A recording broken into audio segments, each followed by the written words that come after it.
everything. I'm talking that news you ain't heard of. Cause you know it's getting buried. Social justice, yeah, the stuff you need to know about. Fucking politics that the corporate news won't cover. You know they don't, you could see under, but you can now. Cause the people we cover, they may not be famous, but their stories should be heard. Yeah, every voice matters. We should rise and fall together. And that's why.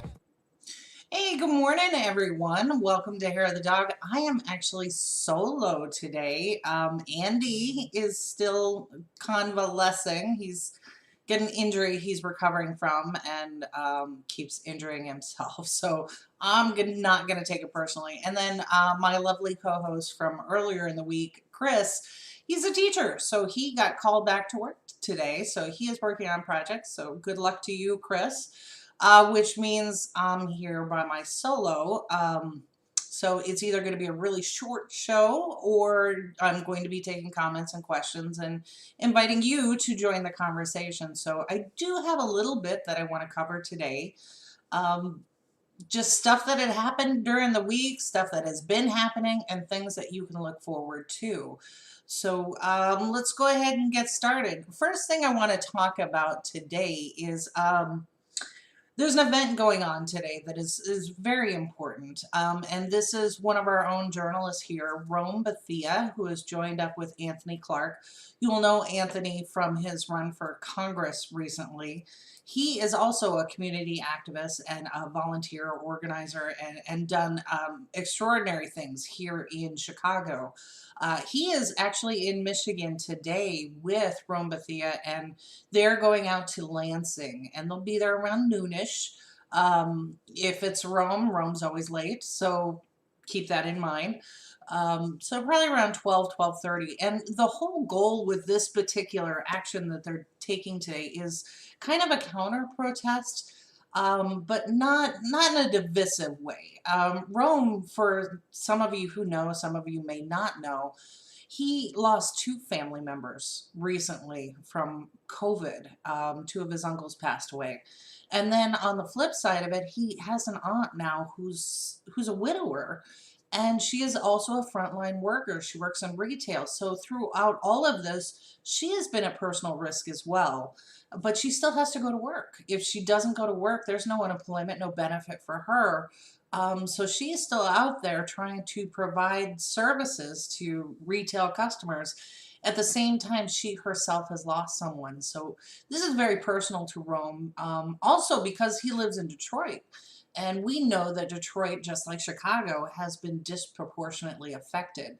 What people don't really recognize about the COVID virus, it's not just the death rate. So we have, I have friends and neighbors who are on the far right who keep pointing to the death rate, and obviously some of them are not doing the math right, and they're calling it a death rate of a 1.5%, when in fact it's closer in Michigan to 10%.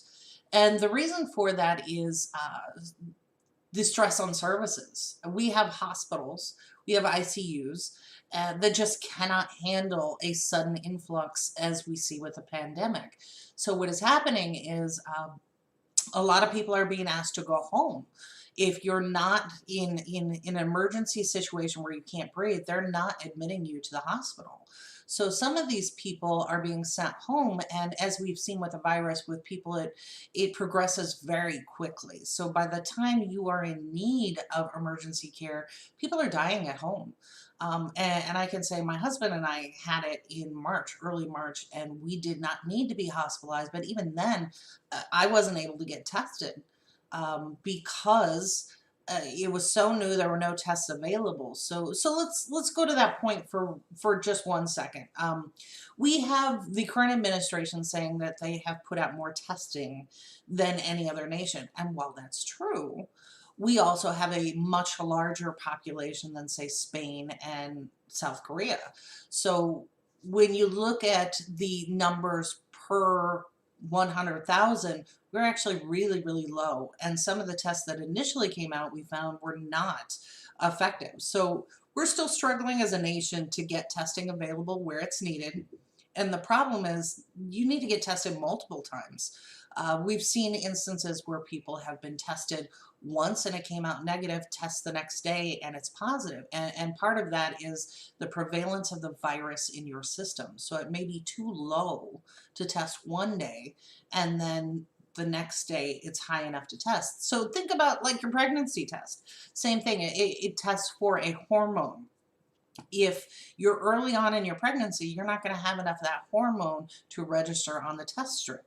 But if, even the instructions say that you've got to be X number of days away from, a missed menstrual cycle. So that ensures that there's enough of that hormone to accurately test if you are pregnant. Same thing happens with the COVID tests. So you may not have enough of the virus in your system to test positive, but you will tomorrow. So part of the problem is if you test negative today and then you go out and be social and do your things and you're not wearing a mask, even in cases where you may be wearing a mask poorly, you can infect quite a number of people. And that's actually an instance that we saw in South Korea. We have one gentleman who went out on a night of clubbing and infected, they believe, 200 people. So that's one person, 200 people, and now they have a hot spot and a rise again in South Korea. Same thing that we saw in France. France reopened their schools.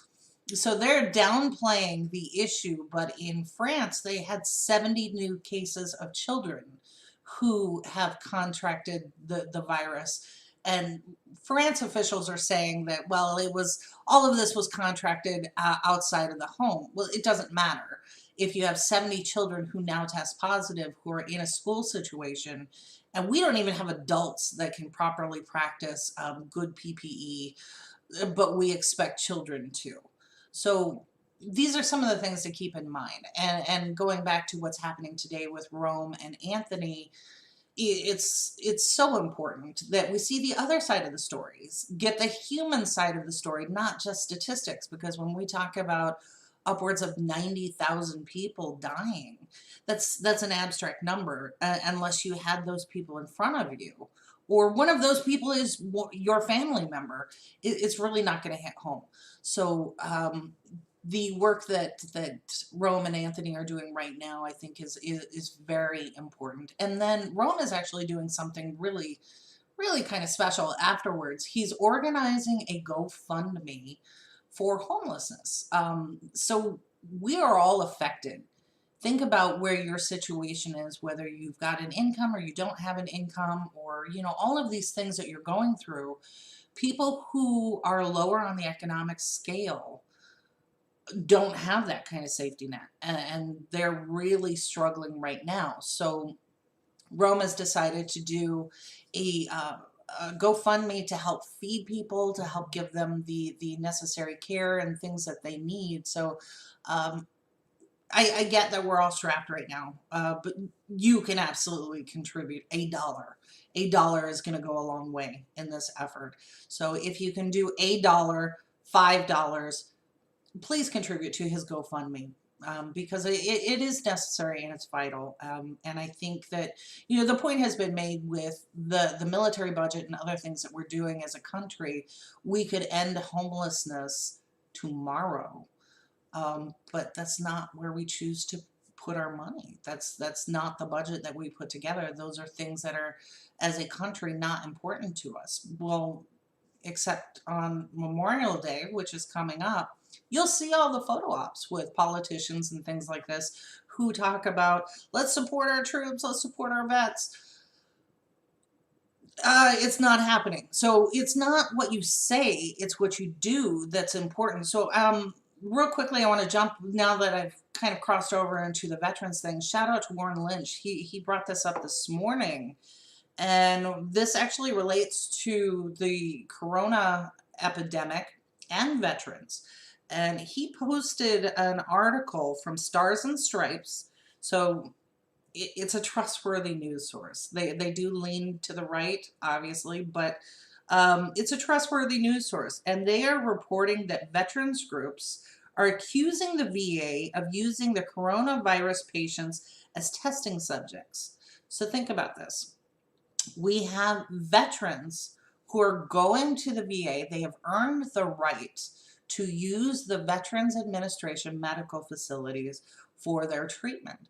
They have tested positive, and now they're being used as guinea pigs, human trial subjects in a controversial medication that has not been proven effective in treating coronavirus or any of the symptoms.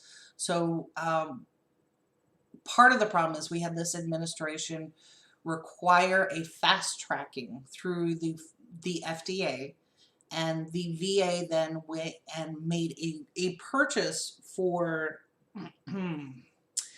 this medication that President Trump has advocated for and has suggested that he is taking, I'm going to butcher this, hydrochloroquine. But that is the medication that they ordered $250,000 worth and we're giving to veterans. Some of these veterans have since passed away from complications in the medication and dealing with COVID. So part of the problem that we have is misinformation is coming from some pretty dangerous sources. So if you're a veteran and you love or hate the VA, depending on where you are, some of it operates pretty well. You now have the VA acting as an instrument of misinformation in a way that is detrimental to some of our veterans. So these are things that we need to keep in mind as we're going into Memorial Day. How are we treating our veterans? We're not giving them the funding. We're not giving them the funding to the VA. We're ignoring their homelessness. We're ignoring their PTSD and mental health issues. We're ignoring their joblessness. We actually cut the benefits for Americans with disability, and that was a bipartisan effort. We had Democrats and Republicans cut that so that if a veteran who has who's wheelchair bound or something like that cannot get into a building, it is on them now to bring a lawsuit. So that's an extra starting at $60,000 to hire a lawyer to sue to get steps removed or get some sort of ramp into a facility that you need to access. So all of these things are coming down on our veterans, on our disabled, on our homeless. So again, I just keep this in mind as we head into Memorial Day. It's not a good look for us as a country. Whoa, okay, so I have this huge paragraph from Gigi Laro, who just submitted a comment. Let's see, so Gigi was asked, did Bernie drop out of the race? And Gigi's suggesting, I am encouraging Democrats to continue voting for him in the remaining primaries. Gigi says they get this question a lot. Maybe you'll be interested in my brief response. And the brief response is, Bernie's campaign is suspended. He did not withdraw. He is still on every ballot, and his delegates will be at the national convention. There, they will help elect the nominees, set the party platform, and create the party rules for the next 2 years. Great point, and I want to touch on that, Gigi, because there's something going on with the party rules and DNC bylaws right now. So Gigi continues, it's crucial that people be represented at the convention and not just corporate interests. I will note that there are credible rape allegations and active investigation against the presumptive nominee. That is true. The DC police still have an open investigation. And Gigi continues that Biden may well be forced to resign, and we are in the midst of a pandemic, and the U.S. has by far the highest number of cases. It's a very long comment. So Gigi, I thank you for that. But the overarching rule on this one is, yeah, Bernie's still on the ballot. But I do want to add to Gigi's sentiment that it's not just Bernie. We have a number of progressives down ballot, and here in this network, we've been trying to interview all of them, but there's over 400 that are running for Congress, either at the Senate or at the House level. So when we talk about the top of the ballot, while it's important, I want you to remember or just consider for a second, what if we got more progressives in the House and we were able to flip the Senate with progressives, right? So we interviewed Dan Whitfield out of Arkansas, and that aired last night. Dan Whitfield has a really good chance of replacing Tom Cotton. So for those of you who don't remember Tom Cotton, there's no way to sugarcoat it. Tom Cotton is a batshit crazy Tea Party guy and a fascist from Arkansas that is in the Senate right now. So he is helping Mitch McConnell stall on a lot of very necessary legislation for people, average people, as well as, you know, being racist and anti-choice and all of these other things. That's Tom Cotton. He has a challenger. He's got two challengers, actually. He's got a libertarian, or he's got Dan Whitfield, who is an independent progressive. So Dan Whitfield is actually fighting the attorney general in the state to get on the ballot, and he's got a tremendously good shot at it.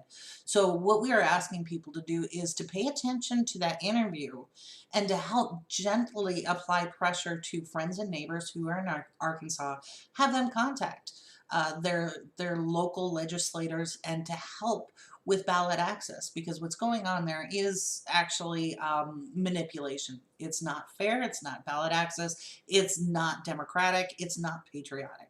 So we're going to follow up with Dan Whitfield on his story, what's going on with his case and that sort of thing. So if he prevails, and he has a really good shot at it, he could win and oust Tom Cotton and go into the Senate.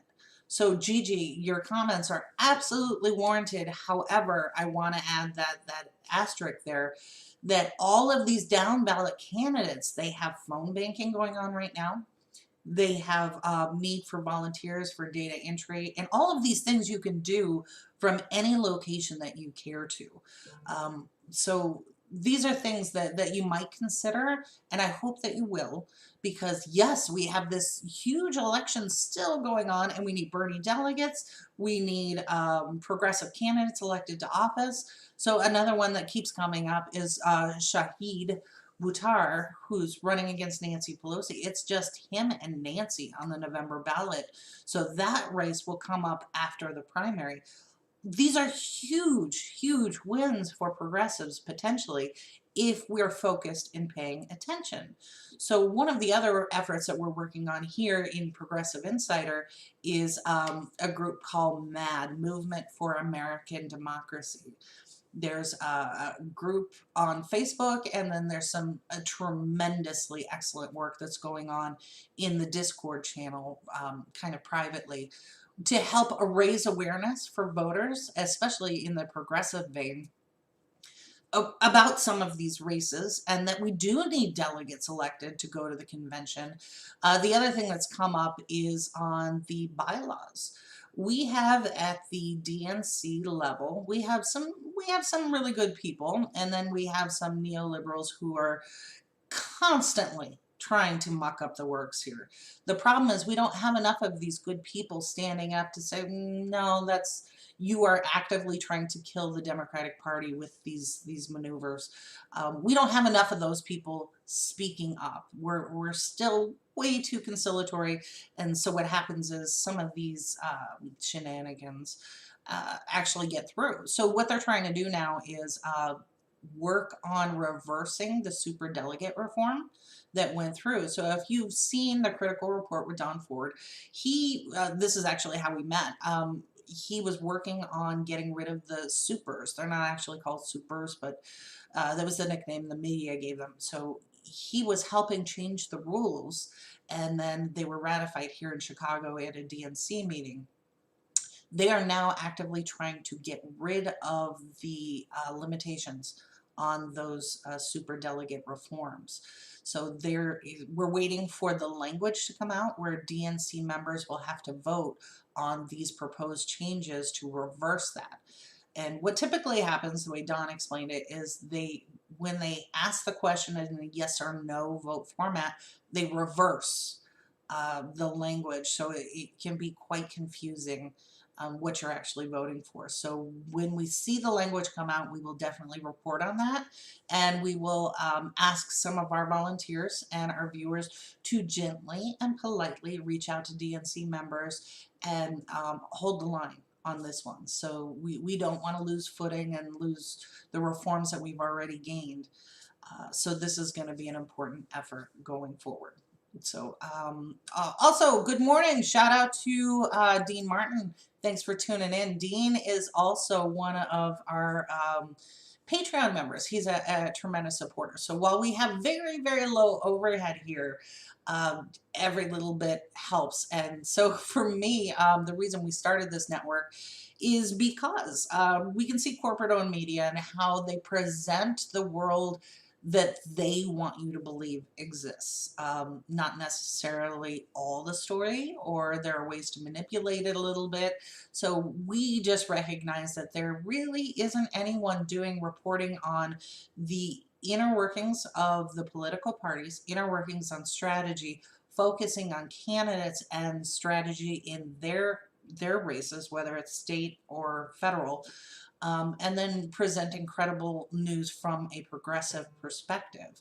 So this is why we started this network. So while you're still, going out and consuming corporate news, please remember all of the independent media. So again, this is where $1, $5 a month really makes a difference. And out on our website, we have a nice little list of progressive media and independent media, non-partisan, unbiased, that we feel strongly you should support. And one of my favorites is The Intercept. I think that the work that The Intercept is doing has just been phenomenal. And they themselves, some of the journalists have become targets, not just of people who don't agree with what they're reporting, but actually being arrested and harassed because of the reporting that they do. So your support for their work, for the work of all independent media, is really important. So let's remember that outlets like CNN and Fox News, they started small too. So these are things that we can support and really help make a difference in this way. So all right, so let's move on just a little bit. And let's go on to some other stories here. So there's a few pieces of legislation that I wanted to cover this morning that is really important to not just progressives, but if you live and breathe and you have a body. So these are two that I pulled out. One that I thought was really interesting was Representative Jayapal. She has become a super rock star. She introduced the Paycheck Guarantee Act. And this was a piece of legislation that was supposed to be, you remember when Nancy Pelosi and Chuck Schumer said that they are going to come out with the most Rooseveltian package ever? Well, they backed off on that. And what they introduced was a watered down version that does help small businesses through loans, no interest or low interest loans through the SBA. Right now, the loan program has a backlog of about 4 million small businesses that are looking for assistance. So they're trying to infuse some more money into that to help get some of those applications processed and along. So we're seeing right now that there are a number of companies, especially restaurants, that are closing and just not going to reopen. So part of that is an effort to go ahead and help these businesses. This is kind of an unprecedented thing. There will be businesses that close. So what the Paycheck Guarantee Act does, this is actually for your small businesses and your neighbors who are furloughed or maybe work at a restaurant or at a small business, something like that. So the Paycheck Guarantee Act creates a streamlined program to provide a 3-month federal guarantee for 100% of worker salaries up to a salary of $100,000.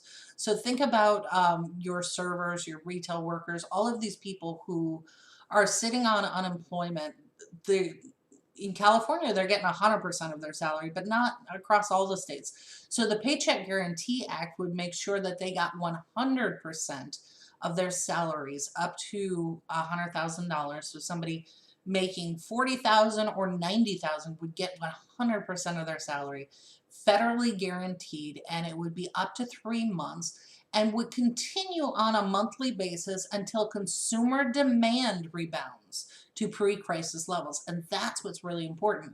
So what we're going to see now as states reopen, great, you've reopened, you still don't have enough to cover overhead at your restaurant. We know that restaurants and food service areas have very low margins where they can make a profit or they'll make a loss. So what happens when you reopen a restaurant and you still don't have the customers coming?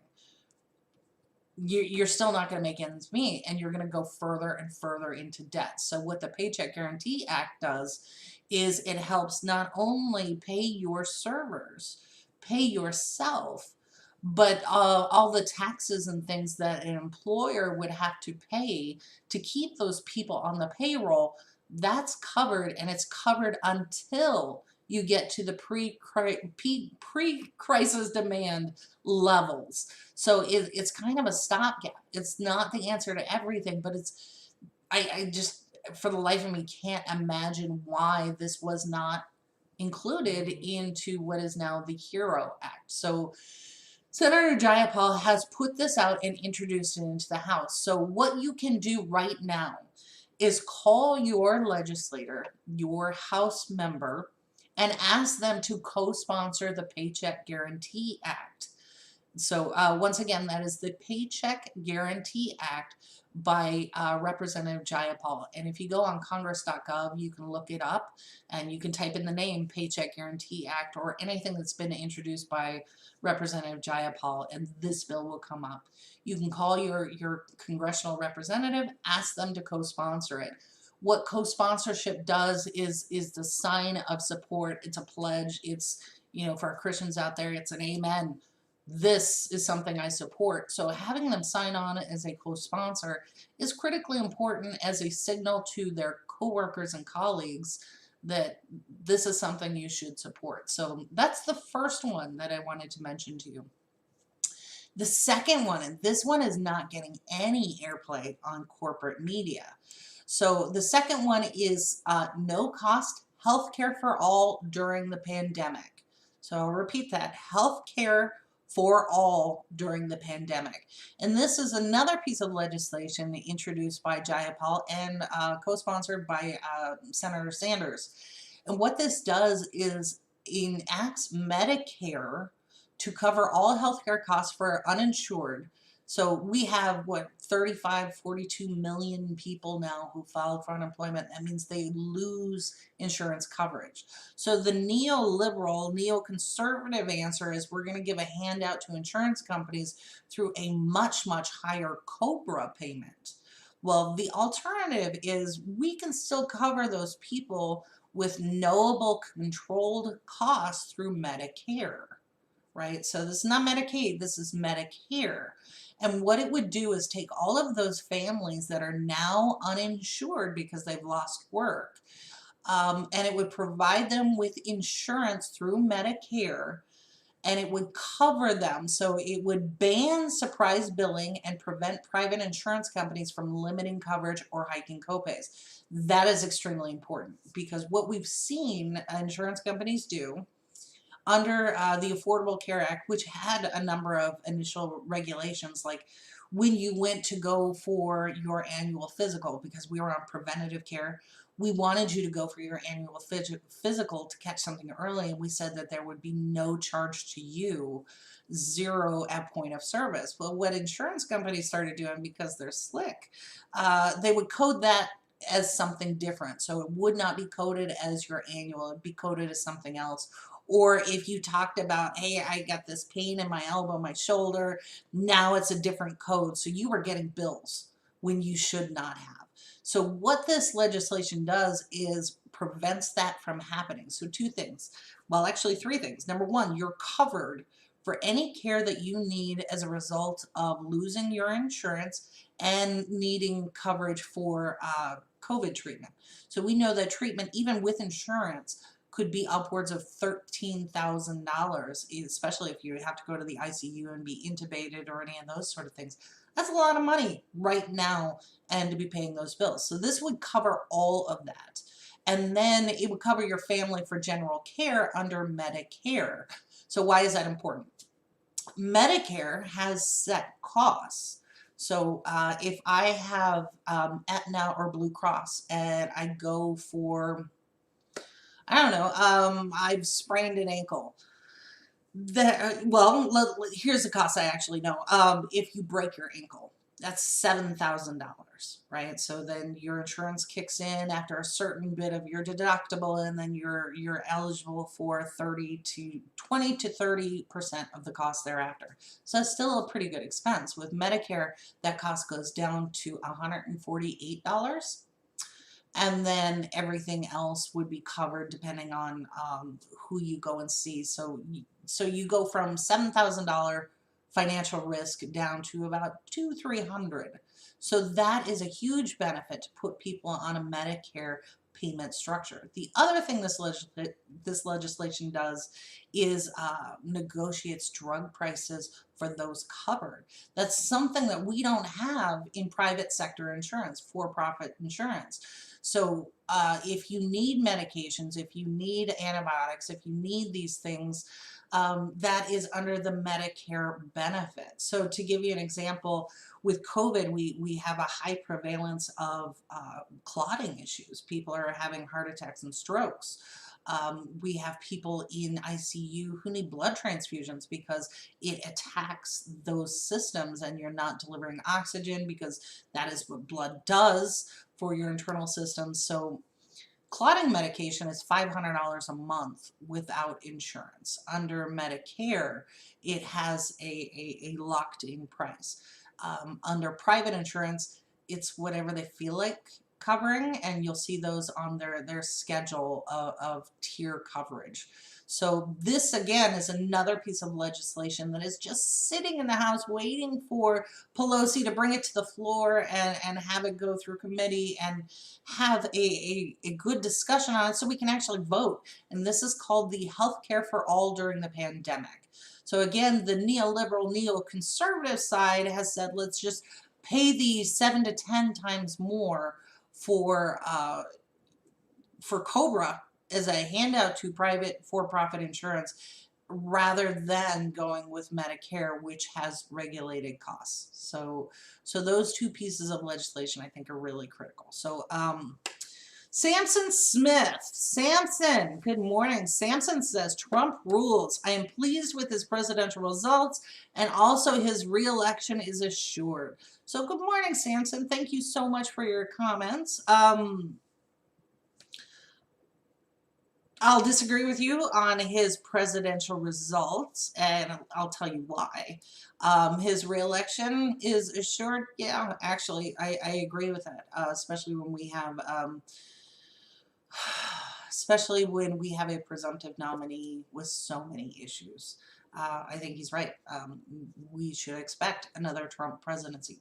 Let me push back though on his results, and this is a conversation I'm having with my local neighbors who are Trump supporters. So they keep pointing to Wall Street results, the stock market, as a measure for our economic health.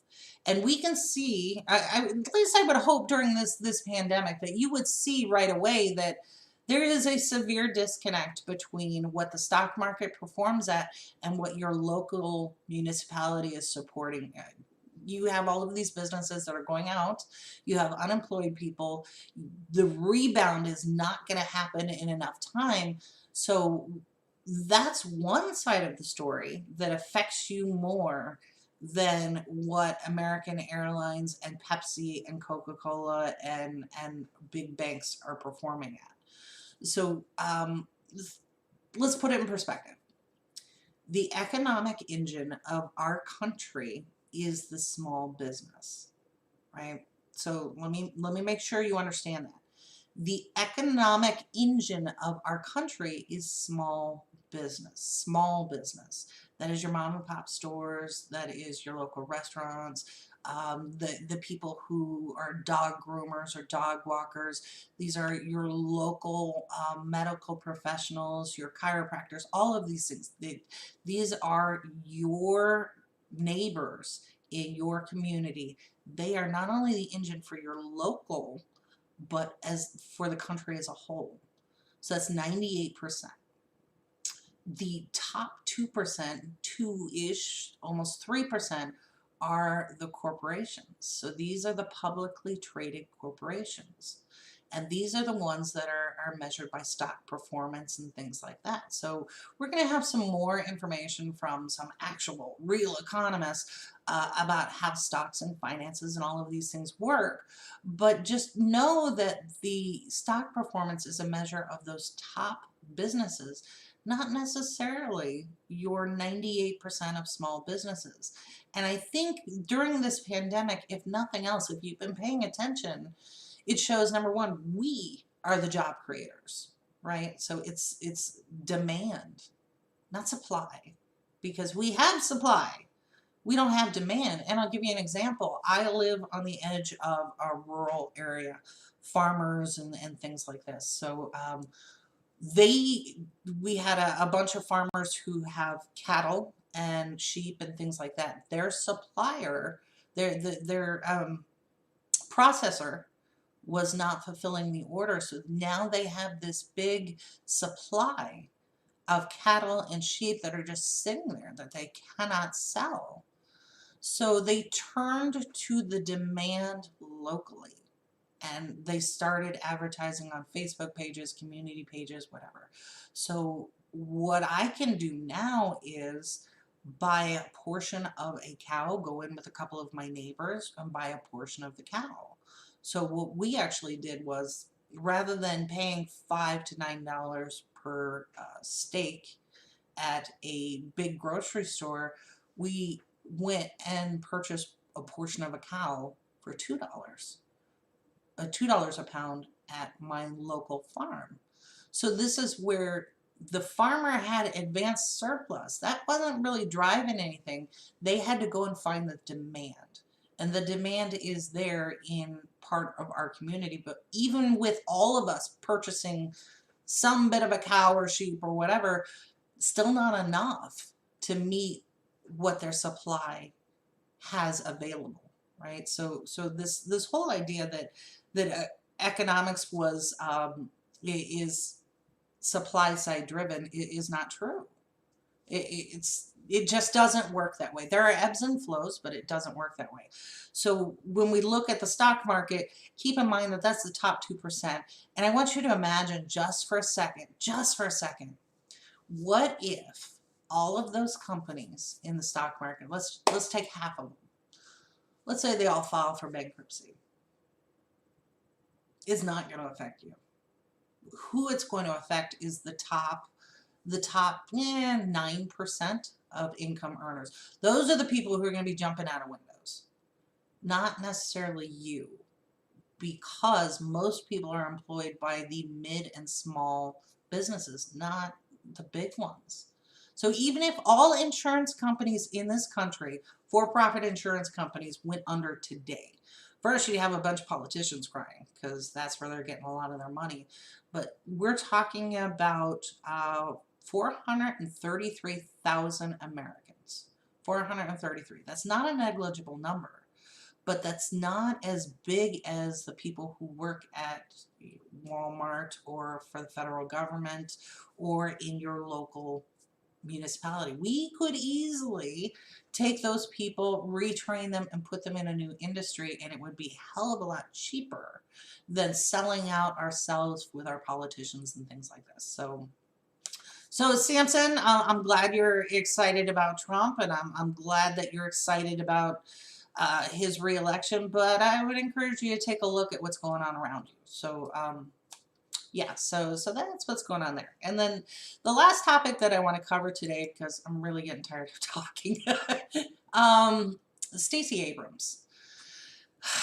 So Stacey Abrams, I don't know her personally, but I do want to use this as an example of Not every D is your friend, and not every Republican is your enemy. And I know that sounds incendiary, but it's an effort to get people to look at what they do, not what they say. So if you're voting vote blue no matter who, meaning vote D down the line, or you're on the Republican side and you were born and raised Republican and you learned that as a reflex action, just voting Republican alone, you're missing the point. You're missing a whole lot of, I guess, proof in what they do. And Stacey Abrams is one of those. And I just want to, point out something that's going on in Georgia.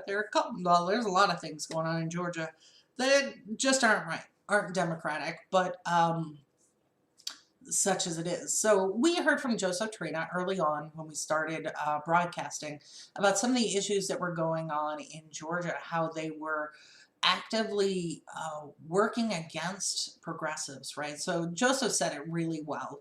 He said that I looked at 2016-17 as the greatest push for new membership. It was the greatest, most successful membership drive the Georgia Democratic Party had ever had. They looked at it as a takeover. And I think that there's a reason why, right? So we had Joseph talk about how he was harassed and they used the law to come against him, had people file fraudulent harassment charges against him, all of these things. Well, why would they do that? And I think the answer is pretty clear when you start looking at what these people are doing. So let's take Stacey Abrams, right? So it is 2020.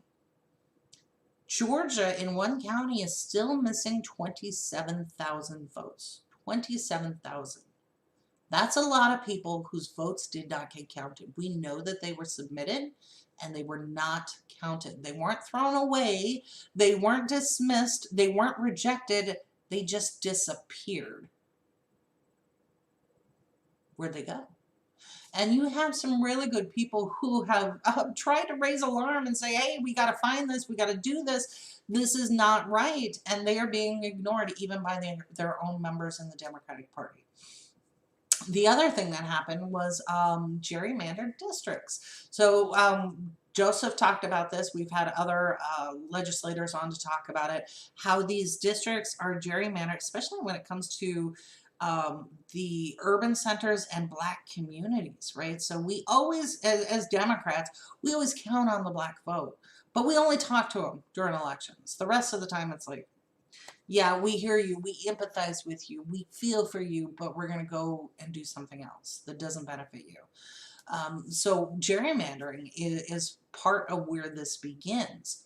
And in Georgia in 2017, they started redistricting maps and they had proposals come in, and of course Republicans are going to try to make the best districts for themselves, and this is where you come up with these really wonky district lines and things like that. So we know they're going to do it.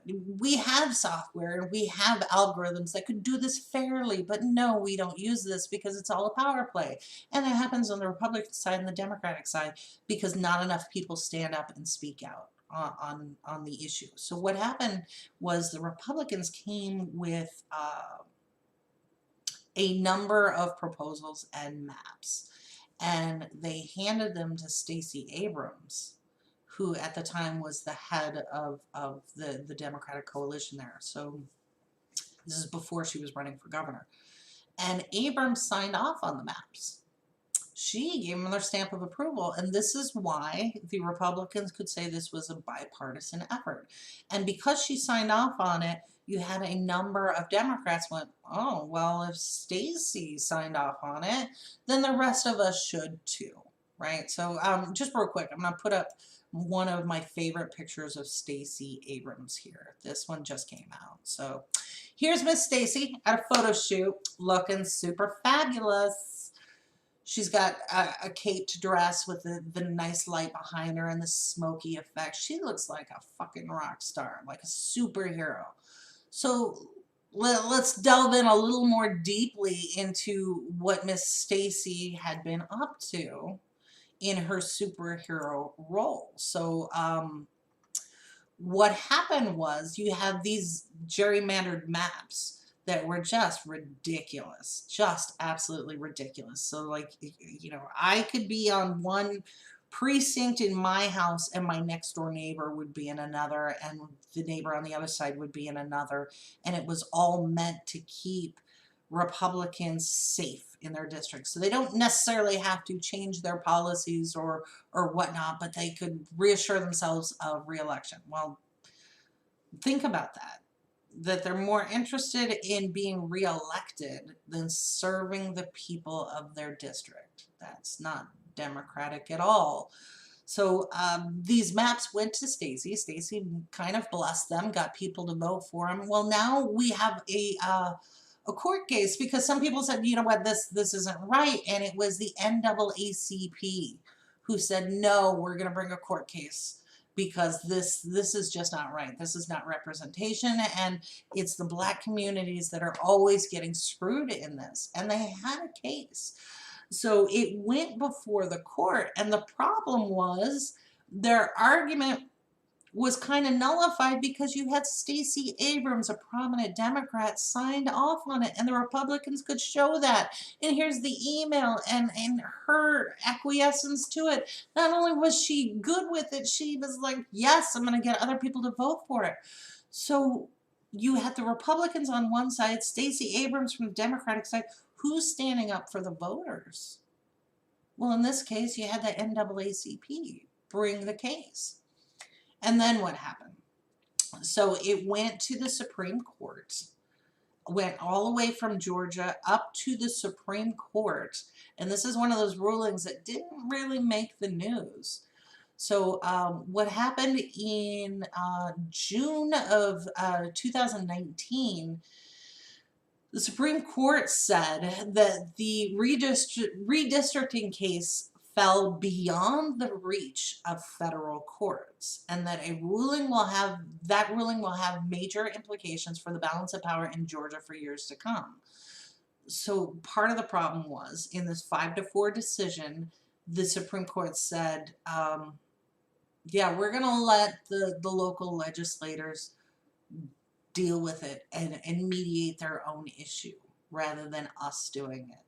So now you have a situation where the court system that was supposed to rule on this said, no, we're going to abdicate our authority and our function, and they're going to let the powers that be. And in fact, the actual quote was, federal judges have no license to reallocate political power between the two major political parties. Two major political parties. Remember that. We'll get back to it. With no plausible grant of authority in the Constitution and no legal standard to limit and direct their decisions. So that was the statement by Chief Justice John Roberts of the Supreme Court, writing for the majority.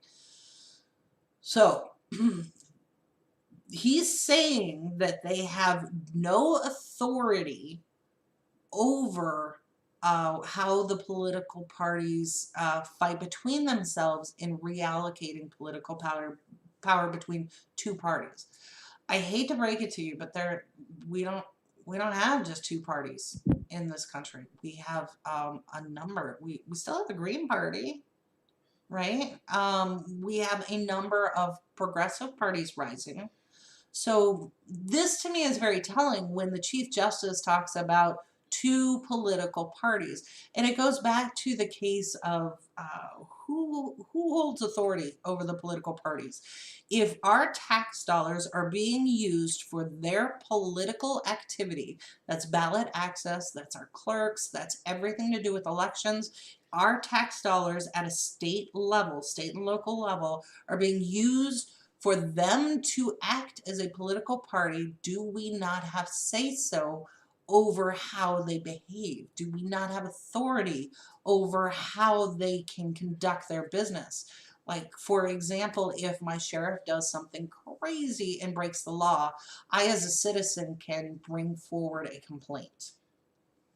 If my political party does it, there is no one to complain to. There is no one to hold them accountable. And here you've got Chief Justice John Roberts saying the exact same thing.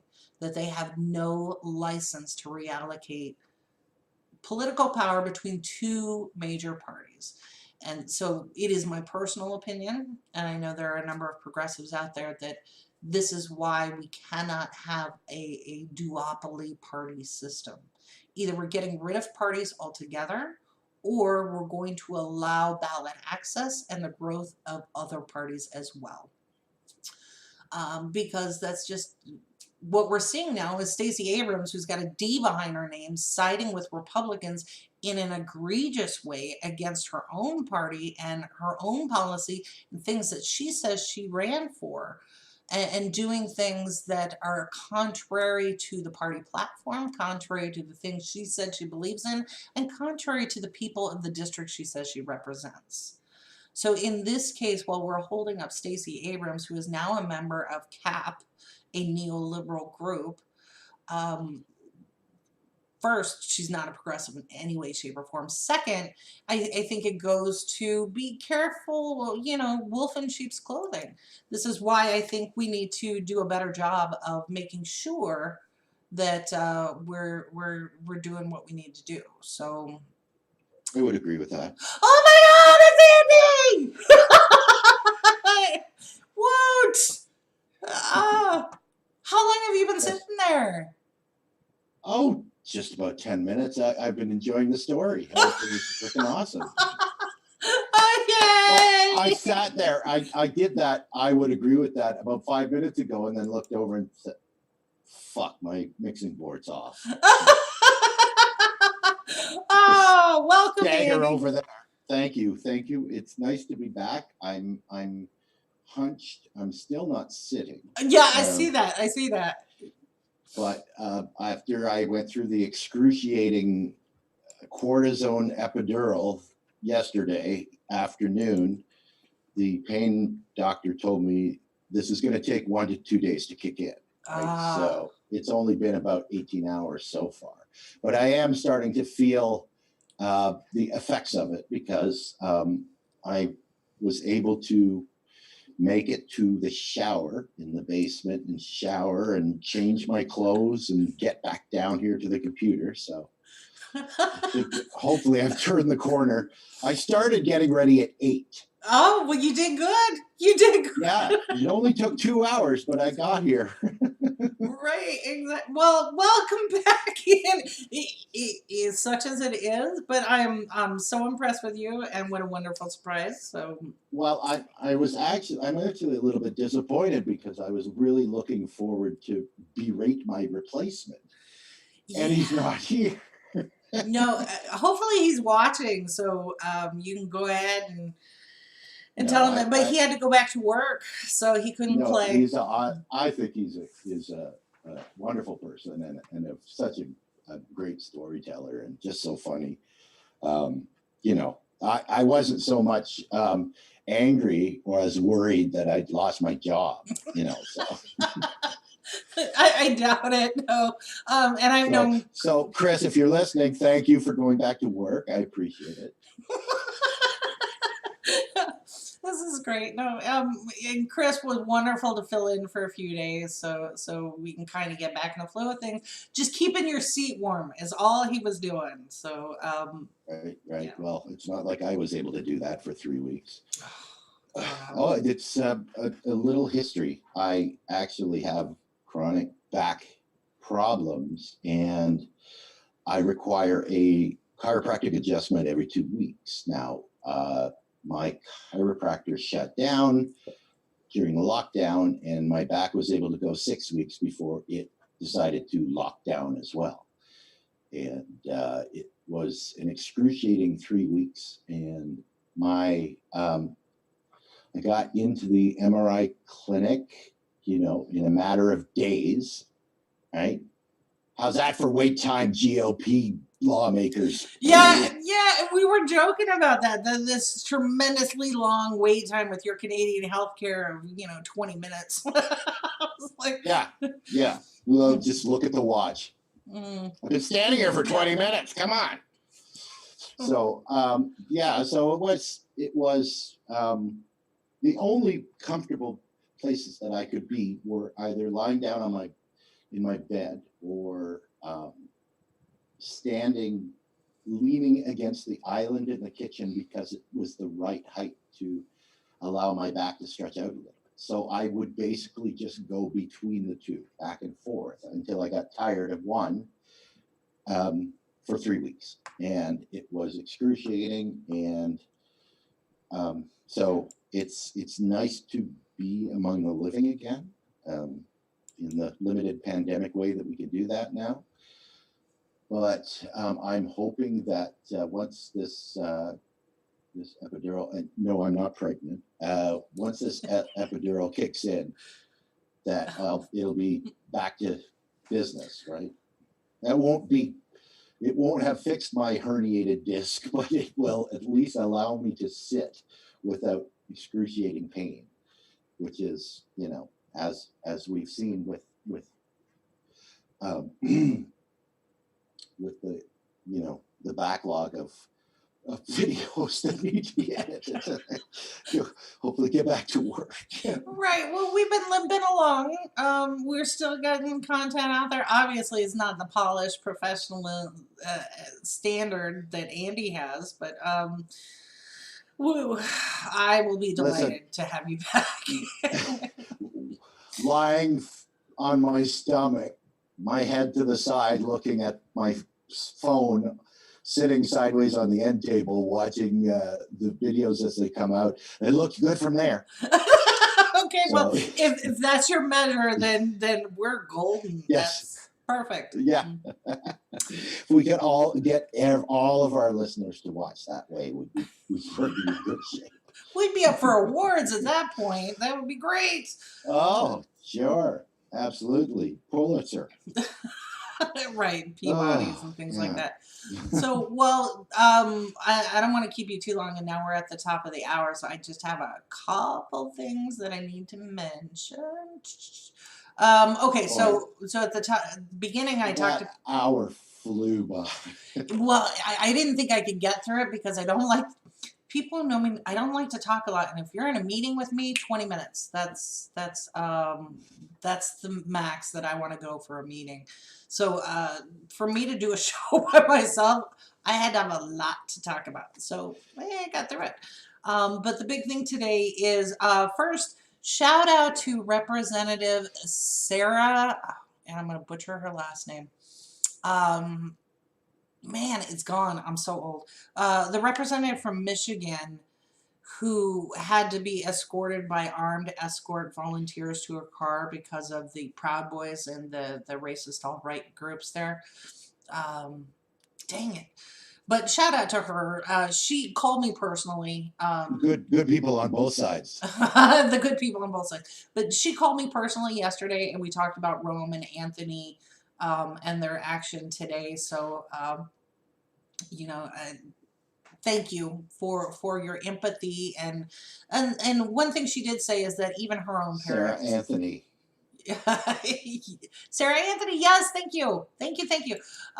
So she mentioned that even her own parents are afraid for her when she goes to work. This is an elected state representative who is being threatened, right? And make no mistake about it, when you show up, now I have a FOID card here in Illinois. I am a lawful gun owner. I get all of that. But when you're showing up at a state capitol with firearms, we know what message you're sending, because you're not there to shoot a virus. You're not there to shoot open the economy. You're there to threaten people. We know this. So we have people who are economically illiterate, who have racist and fascist undertones, and I am so tired of them accusing people on the left or progressives of being fascist. Please learn your fucking history. You are actually the fascists by supporting these policies of corporate oligarchs over your own countrymen. That's disgusting to me. And we actually fought a war over this. Both my grandparents, my grandmother and my grandfather, were in the war fighting people who think like you. So this effort that I think Anthony Clark and Rome Bethia are doing today is so vital and so important, and they're there to say, hey, here we are. We represent minority communities who are disproportionately affected by social justice issues. We're disproportionately not represented in our own local and state governments. We're disproportionately undermined through economics and policy, and redlining is still going on. We've just called it something else. They're disproportionately affected by a lack of access to medical care, as well as racism in the practice of medicine itself. We see it over and over again where they're not getting the same level of care as somebody who looks like me. Absolutely. If you had Rome's mother and myself about the same age going to the same hospital with the same ailment, guaranteed 9 times out of 10 I am going to get the proper help, and she will not, and there's no excuse for it. So when you have these two gentlemen showing up saying enough is enough, and they're doing it in a way that's reaching out to all neighbors, I think it's very important.